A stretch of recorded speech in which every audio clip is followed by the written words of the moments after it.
All right, so let's start. Okay, so today we'll study pseudo random number generator, and just a minute. Now my just give me a minute. Pencil has stopped working. हंस रहा है बच्चे जैसे. Huh? Yeah. Okay, all right. Yeah, you can see the screen, right? Hello? Yes, sir. Hello? Yeah, all right. So today we'll study pseudo random number generator and stream cipher. Okay, so you note that we have started encryption or crypto, and then we have symmetric cipher and asymmetric cipher. Okay, so we have yet not started asymmetric cipher. We are still in symmetric cipher scheme, and then we have seen block ciphers, wherein we take a block of input and that produces another block, transform block. So block cipher and then stream cipher. Okay, in stream cipher you have a stream of bits, like when you get this stream that you are getting. Okay, or you Netflix, the stream that you get, right? So we cannot, we'll have to have a smart way of encrypting. So we'll look at one such design of stream cipher. All right. Okay. So today we'll study randomness, little bit about, and how do we generate pseudo random numbers. Okay. All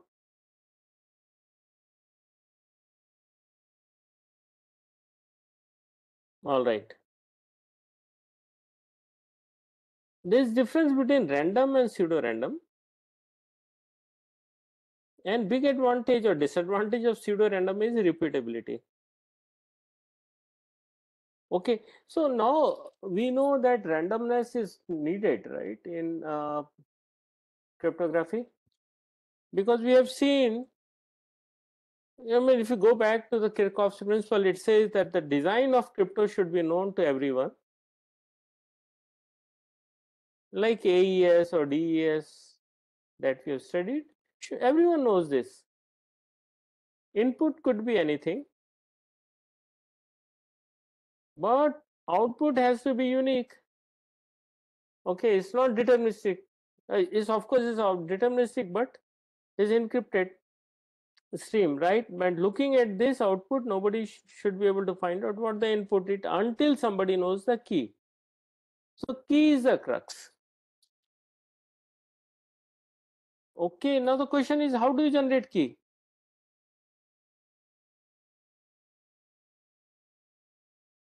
And the next question, how do you send this key to other end for symmetric key encryption? Second problem we'll solve later, but question is, how do you generate key? How do you create key?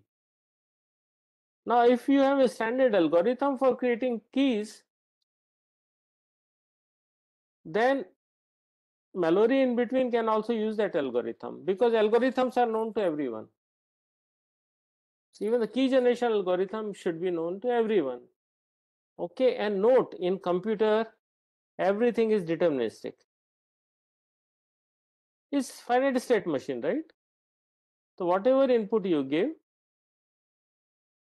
for example, a program you write with, I mean, computer runs a program which is also an input in some sense, but input is some input, for example, some you supply some values, and output is always the same wherever you run. Otherwise, whatever we are doing now is not possible. Okay, whatever, I mean, for example, every time if computer behaves differently for the same set of input, you can't do anything. Okay, so computer is a deterministic mechanism. Now, when you are running algorithm to generate some numbers, say between, for example, 0 and 1 million, how do you generate a truly random number in a computer when everything is deterministic? That's the challenge, right?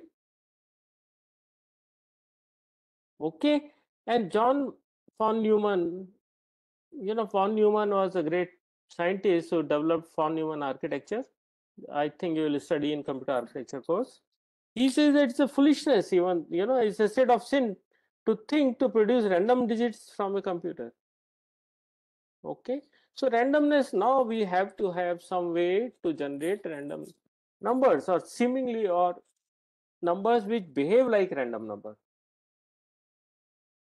Okay, because we need keys.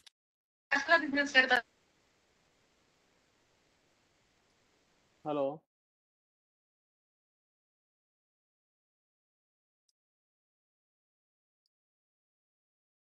Okay.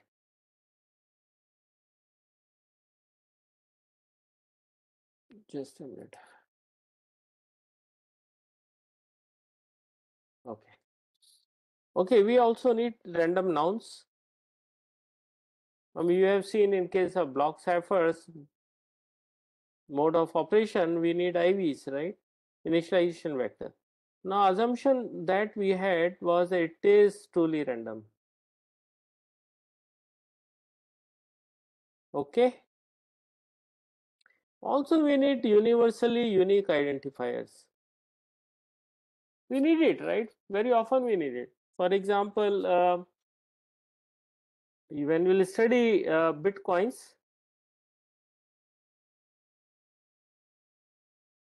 then Bitcoin, you generate your own ID. Okay, you want to create a Bitcoin account, then there won't be a third party like bank who will generate ID for you. You have to generate your own ID, and this is out 1 in 1, whatever, trillion kind. You generate automatically. And it has to be absolutely unique. Otherwise, somebody can, take your money out. Okay, so what we see is that, what we find that without randomness, we cannot do most anything meaningful in crypto.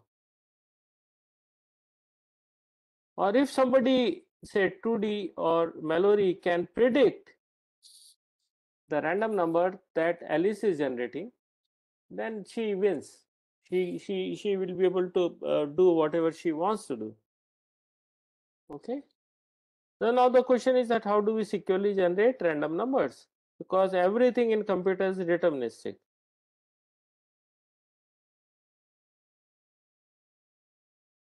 So you need to bring some randomness. How do you bring randomness? Anything?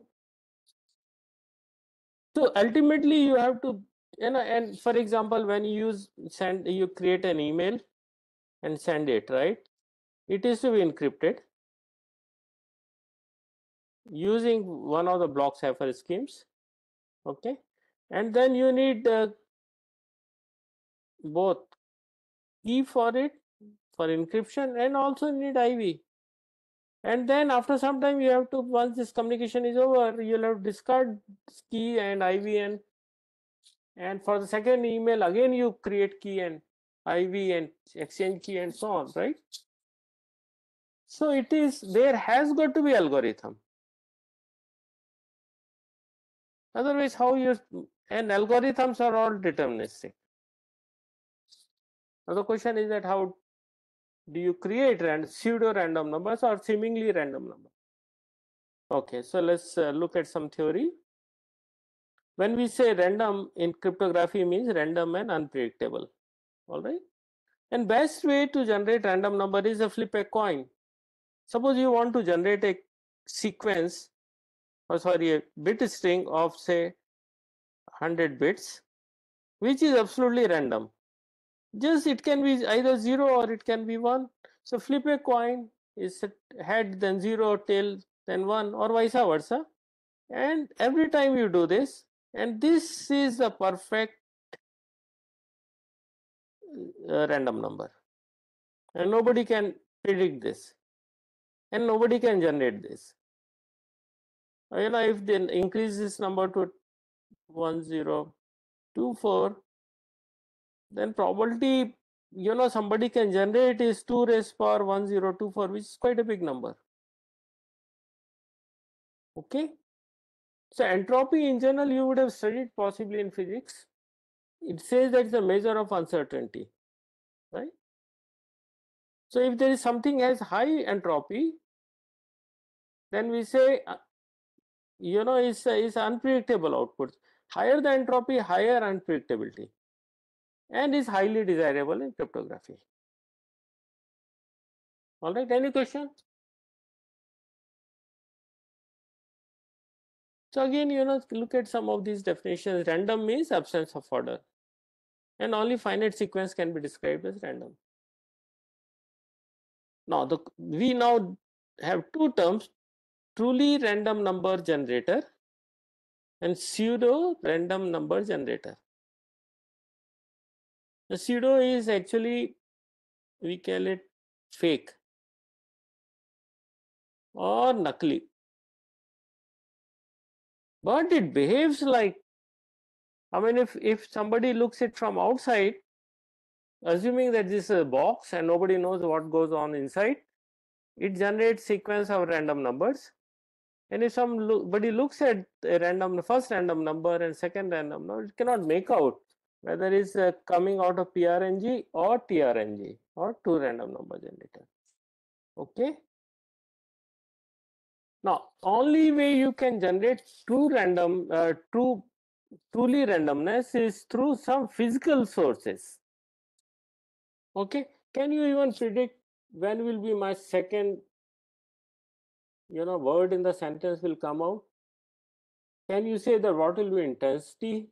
Can you say what will be the gap between the two? Even if you measure it, and even if I plan to do this consciously, I cannot. Okay. So any human activity, when measured in very fine time scales, it gives randomness.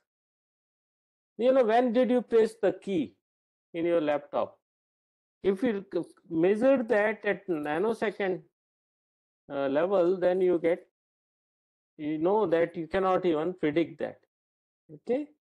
Similarly, on systems, you have an unpredictable circuit, or, you know, semiconductor noise, clock jitter in digital circuits, and all these are source of randomness, like how much heat your computer is generating. Okay, you measure that at, you know, very fine level, minute level, then you will know that it's a random. Okay, but every time you know you use computer, every 10 seconds this number changes. Okay, and nobody can predict that. Okay, but this is very expensive way. It's very expensive to generate two random number. Okay, it's very expensive because you'll have to first get, and expensive in terms of effort and time. Okay, it's a physical activity, right? Measuring something is a physical activity, and the moment is a physical activity to take millions of cycles.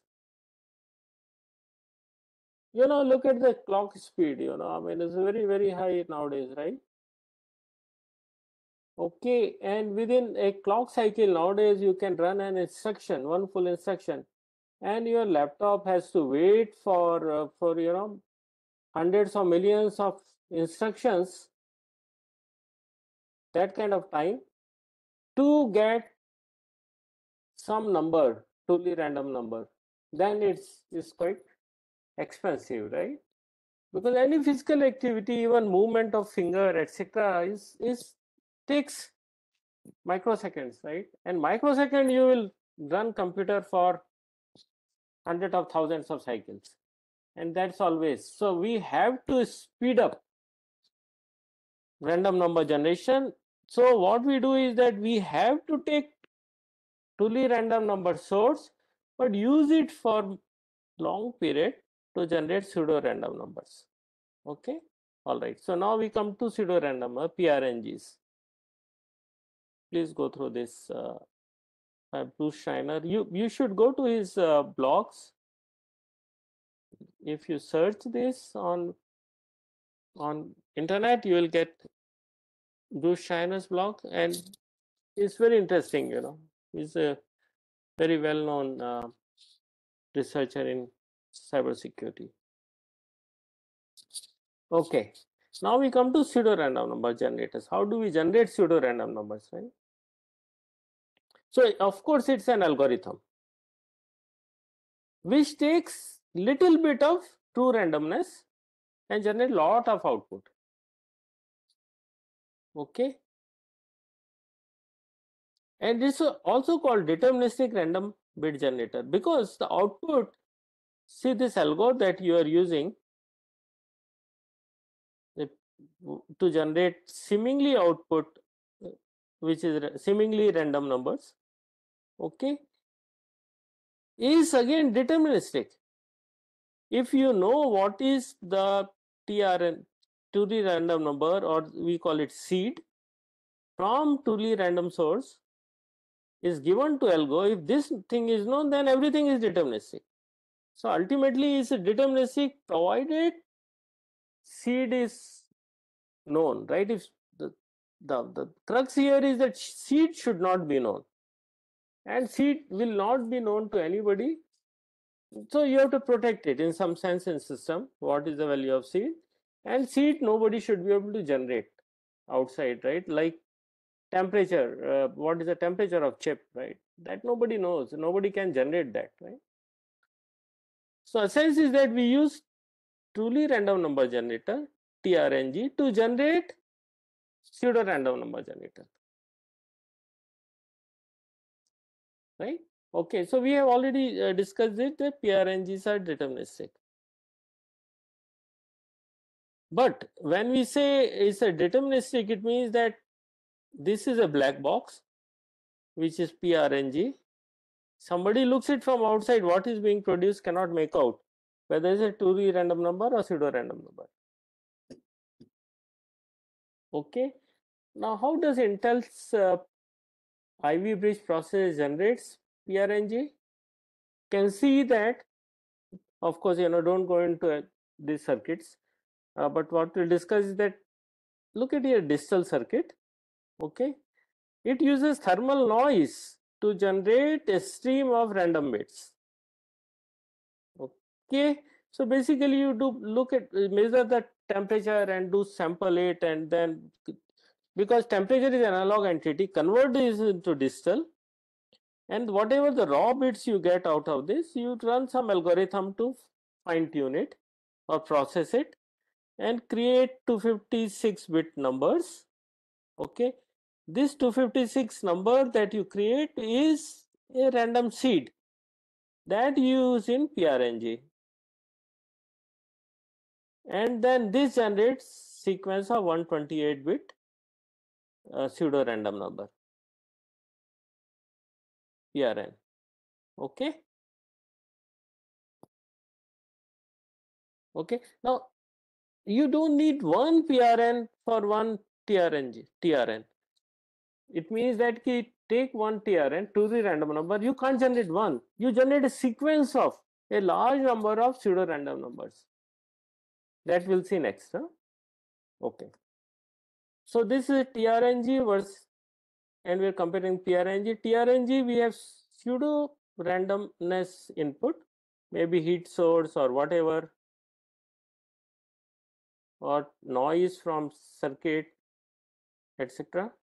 Give this as an input and measure it and transform into binary, that is, process it and generate random bit streams. Okay, while in PRNG, what we do is that we take this seed from TRNG or take some random, truly random number, truly random source, which is conditioned, it gives some input and some input of some size. Okay, when we say input is always some certain number of bits, right? Because in computers everything is finally goes into hardware, that is bits. Okay, and use this deterministic algorithm. Note that this is a deterministic algorithm to generate pseudo random number bits. And once you use the seed, then you'll have to use it for some time, so large number of pseudo random numbers are generated out of it. Okay, any question?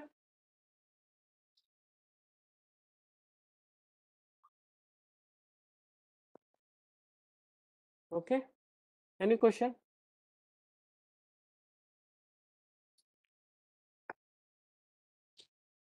Hello, are you able to understand? Yes, sir. Okay, then let's move. So the same thing is depicted here. Take seed from TRN, TRNG, and then use pseudo random number generator, which is algorithm, which is deterministic in nature, and generate sequence of pseudo random numbers. All right. So now we have said that we take seed once and use it for some time, because seed is very expensive. Okay, so you have to generate large number of pseudo random numbers before you retake seed. So this is some definition, one definition. So you have the basic mechanism is something like this. This is just very top level view. It could be, actual implementation could be different. So you take seed, you process it or initialize it, okay, and then have some, then basically put this in flip flop or register, and you call this a state, okay, and then you have updation function, which is nothing but PRNG, some kind of algorithm you run, and then you have to use some kind of one-way function, such that one-way function means that whatever be input string, they will be somewhat be like your hash function, okay, and get pseudo random number. No, it's a one way, because looking at pseudo random number, you should not be able to guess the state. Okay, all right, and that, so it should be impossible to predict future random numbers looking at the present random number. So you create system in such a way that once random number you look at it, and then you can't find out what is going to be a next random numbers or previous random numbers. Okay, so design has to make sure that you cannot predict previous random numbers that have been generated or future random numbers. Okay, all right. So these points already we have discussed. Okay, so is basically we are formalizing it here, that PRNG takes n bits seed as input essentially, and from that it has to generate a good number of pseudo random numbers. Okay, and all the generation of pseudo random numbers has to be within some time and within some computational effort, because if the complexity of algorithm is too high, it takes long period of time, then it's not usable. Similarly, time to calculate pseudo random number has to be small.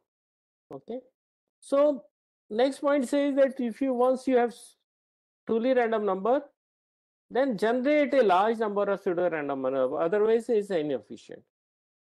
Okay, so you generate as many pseudo number bits that you want from it. Okay, and in order to do that, it means that there has got to be program, and then it means that there has to be some kind of internal state, and that state is updated every time when system generates new pseudo random numbers. It means that this pseudo random number generator, it generates some output, and because of generation this internal state changes. Okay, and use that internal state to generate another sequence of pseudo random numbers, and so on so forth, right? Basically repetition of the algorithm is pictorially is shown as different block, but this basically use the same algorithm. So we have three functions mainly in PRNG. First is entropy or seed, truly random number seed. Okay, basically you get truly random number, some bits that represent truly random number. Okay, then something is that once you start generating pseudo random number, after some time you'll have to again reseed or use that truly random number generator to add some truly random source, right? Truly random number. Okay, or all right, or truly random bits. Okay, and then of course generation of output.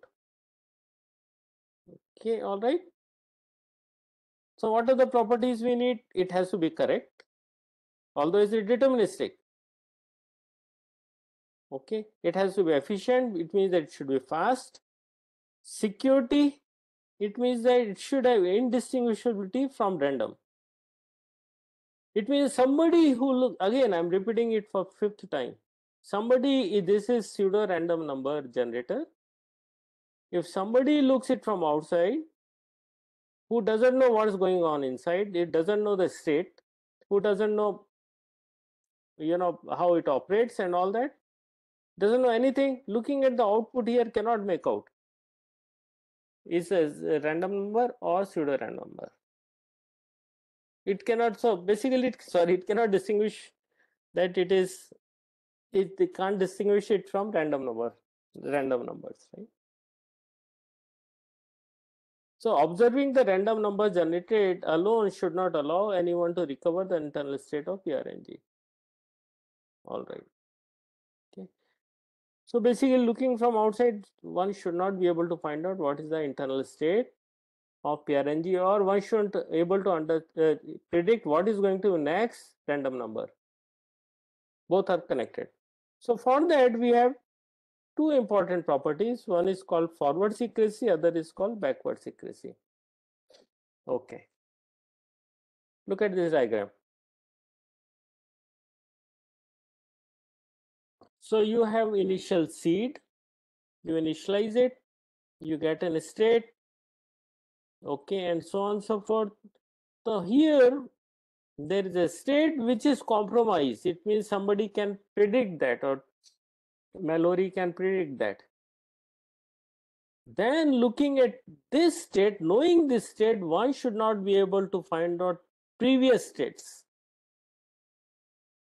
It means that this, from this state, let's assume that corresponds to a pseudo random number. From this pseudo random number, if Mallory knows this pseudo random number and the internal state, then she should not be able to predict previous pseudo random number.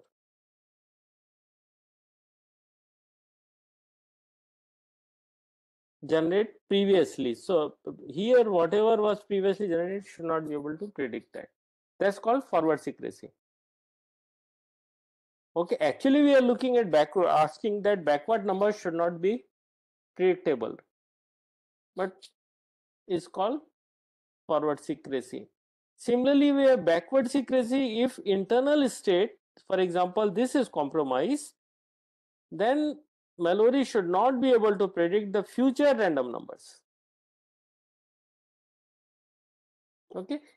Okay, so if internal state is somehow compromised or somebody knows, say for example, internal state of register or whatever, okay, then one should not be able to predict the future random numbers.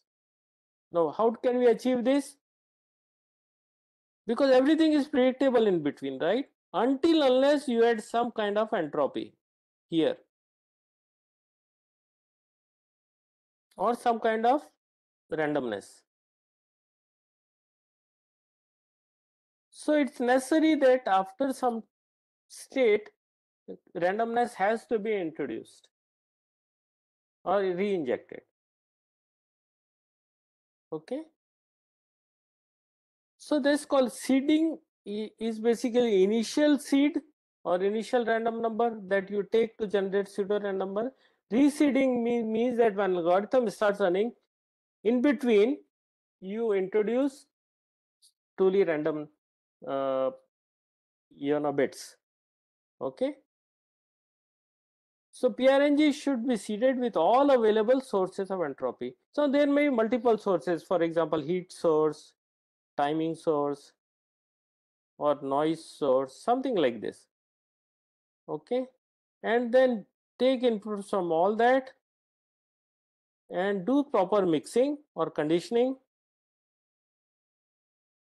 using some method, and then you get to uniformly random key, okay, or truly random key or truly random number, and then use this as input to generate pseudo random numbers. All right.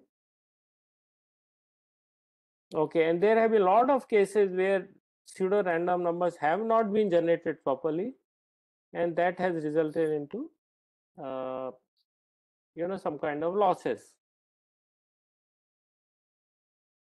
For example, casino in St. Louis experienced bad luck. When you pull the lever, and there is some relationship, right? Whether you win, the timing of pulling of lever is correlated to whether you are winning or not. And somebody can predict after, when you start, and then after what some time can you pull the lever. If you pull the lever, you will win. And many people have been able to predict that because of very poor quality pseudo random number generator.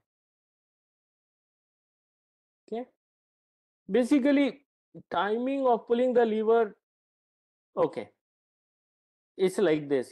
Simple design could be that there is a PRNG, it generates some time instant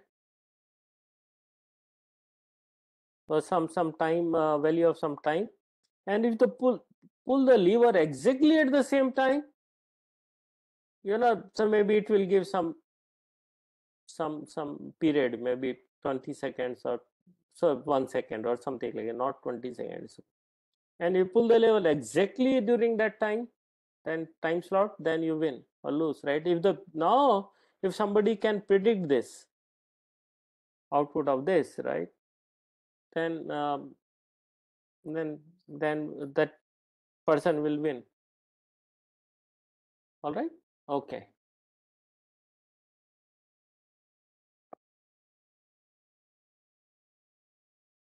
So there,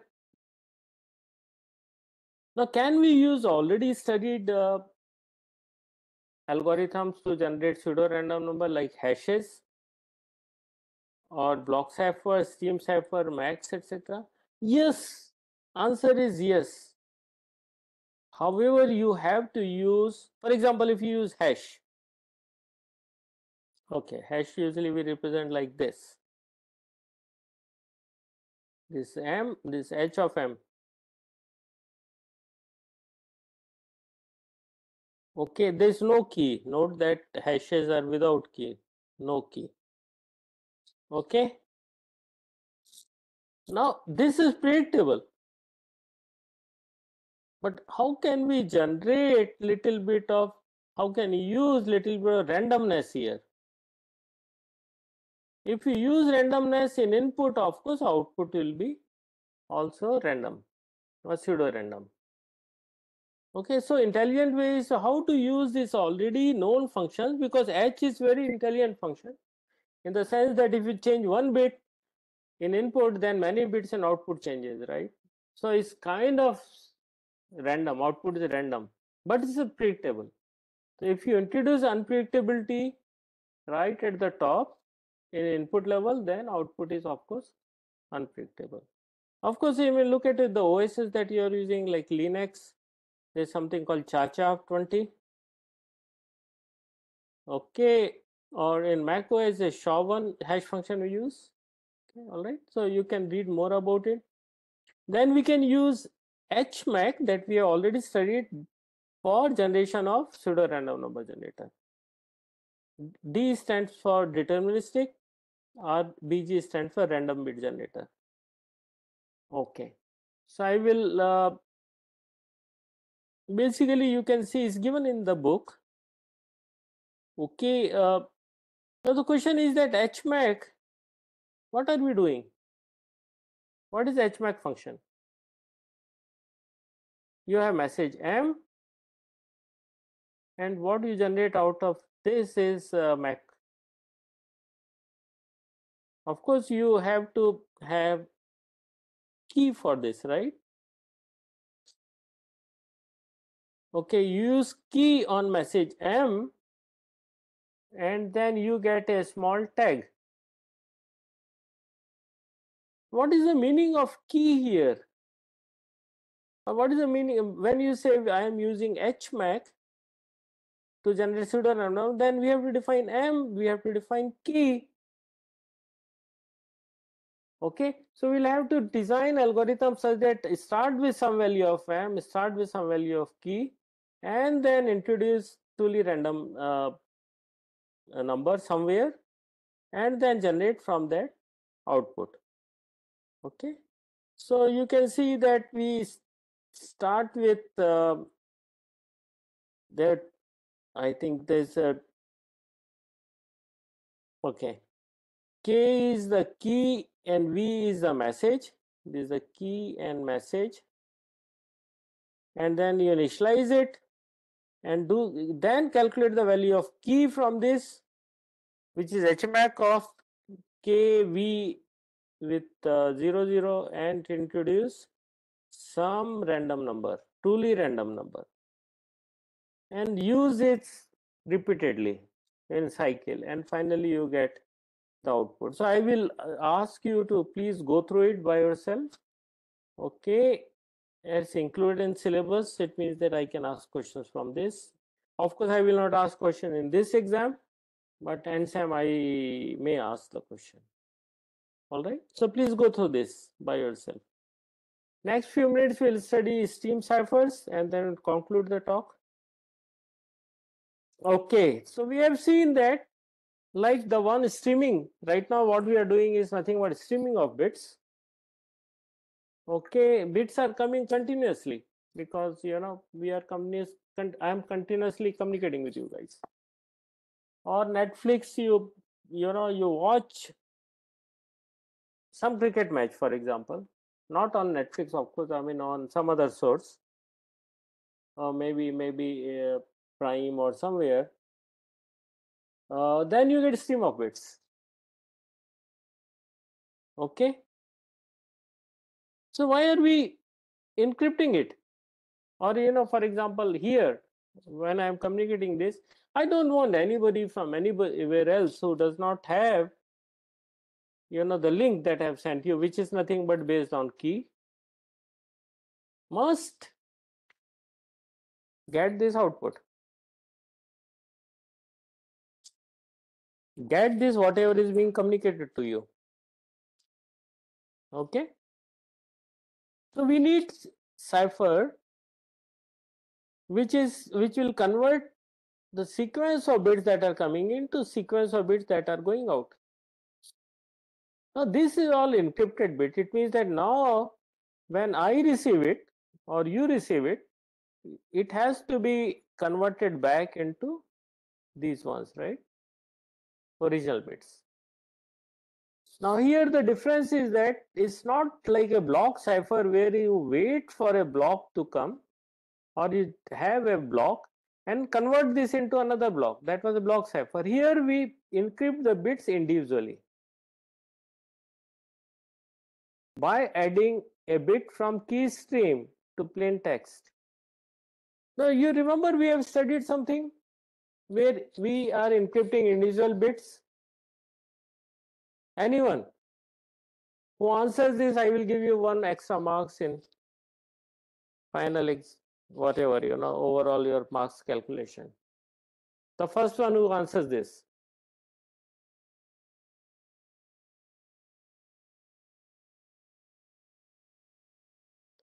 Did we study any encryption scheme wherein each bit is individually transformed or encrypted?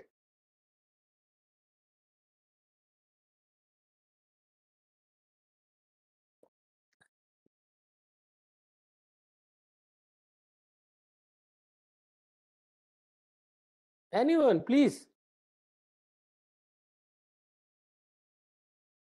What was the first scheme we studied? What was the first encryption scheme we studied? And from that One-time we pad. get it. Yes. Why should you take so much time? What's your name? Vipranjit Singh. Yes, Vipin. Remind me to get 1 extra marks. Yes, sir. Okay. So what we have here is now note that your key cannot be transformed here for every bit, because the key, if you have to encrypt every bit, then this key stream also has to be sent to destination, or between Alice and Bob. Alice is generating the key stream, that Bob must also use the same key stream. It means that your work is just too much, right? In order to transport n, or in decrypt n bits, you also need keys of n bits, and this has to be securely sent to other end, which is impossible task, right? Very, very difficult task. So what we do is that we use a key k, just single key k, and send this key to other end, to Bob, and use this key for generation of bit stream or key stream. Okay, so this is deterministic. This could be any key which is randomly generated, and send this to other end. That's it. And other end also, Bob will also use the same algorithm. So this output here, Si, would be same as the output here, and we'll use this for decrypting, because it's exclusive OR function, and get back Xi. All right. So this is a diagram. So you have the key, which is short key, which has been securely sent to other end, and use this for key generation. It will generate sequence of bits, will be used. So Alice, this input from Alice, which is sequence of bits or bit stream, do exclusive OR, you get encrypted bits, send it over in secure channel. Okay, Oscar does not, or Oscar, or here Mallory doesn't have anything, doesn't know the key, so she can't do anything, like in OTP or one-time pad. Okay, use this to do exclusive OR with the keys here. This is or bits that is generated from key stream, and you get the output, which is same as the one that Alice has sent. Okay, all right. So please go through this. And the method is that we are also going to use IV here. Okay, and IV has to be sent along with the key to other ends. All right. Okay, so this is for additional security, use of IV. So pseudo-random bit stream produced by PRNG, IV and key is referred as the key stream. Okay, all right. Now please go through this. It's very simple. There's nothing unique about it. Of course, we use it very often. In fact, if you are connected your laptop to Wi-Fi, you are using this mechanism, right? The one algorithm that came out for Wi-Fi was WEP. In fact, it's still there. Okay, and that use RC4 stream ciphers, and that is seeded with 24-bit IV and 40 bits of key. Okay, and but it had a secure, WEP had security issues. It didn't happen very long, just about 10 years back. Okay, it had some so basically misuse of RC4, which is nothing but stream cipher, in WP was design flaw, because it reused IVs. So IVs were reused, and people could guess it that IV will be reused. Once IV is reused, then they can predict the output. Okay. So now this was later on fixed in 802.11i, where they have also encrypted IVs. Okay, all right. So please go through this. And of course, you know, we can take help of pseudo hardware to speed up the generation of pseudo random number. Okay. So now we are at the end of symmetric key encryption discussion. So we have seen that Alice and Bob use the same secret key for encryption and Bob uses it for decryption. Okay. And then Alice and Bob somehow coordinate to establish shared key. So this key from Alice has got to Bob. How does it happen? About 40-50 years back, you know, actually it was handed over personally. Okay, when it's handed over personally, then the duration has to be very, very long, in months or years, and that is another security hole. Okay, all right. We have, so key distribution problem is the problem that we need to solve. Key generation problem we have solved by pseudo random number generation, right? We have studied AES and DES and 3DS. The AES and 3DS are secure and fast, but symmetric encryption. So basically, the advantage of symmetric key is that it's very fast. Okay, so we use it. However, it suffers from key distribution problem, number of keys, and of course, non-reputation we have not solved because Alice and Bob can cheat each other. That's called non-reputation problem, right? So we will solve this key distribution problem. And of course, we have to solve this number of key problem, right? Suppose there are n people communicating with each other. Okay, then there has to be how many connection?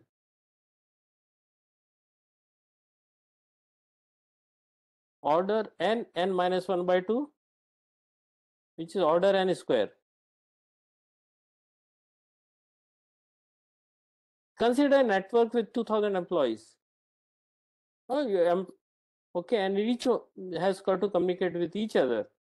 Then look at, you know, the number 2000 or whatever number you get, right? Is huge, just huge, right? 4 million keys. How do you solve this problem? So these two problems are to be solved now. Okay, and of course non-repetition problem happens, right? Because symmetric encryption, Alice and Bob can fool each other, and there's no way for a judge or third person to make out whether, you know, what Alice is telling is truth or what Bob is telling is truth. Okay, so we now move to asymmetric key cryptography. You have to solve these problems: key distribution, sending key from one source to another source, and then non-repetition. So we'll, and of course we'll have to have some, we'll study something about digital signatures and so on. All right, so that's all.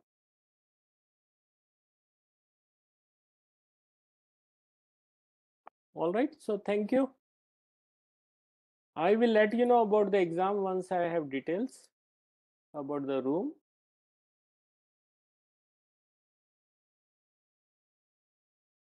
Okay.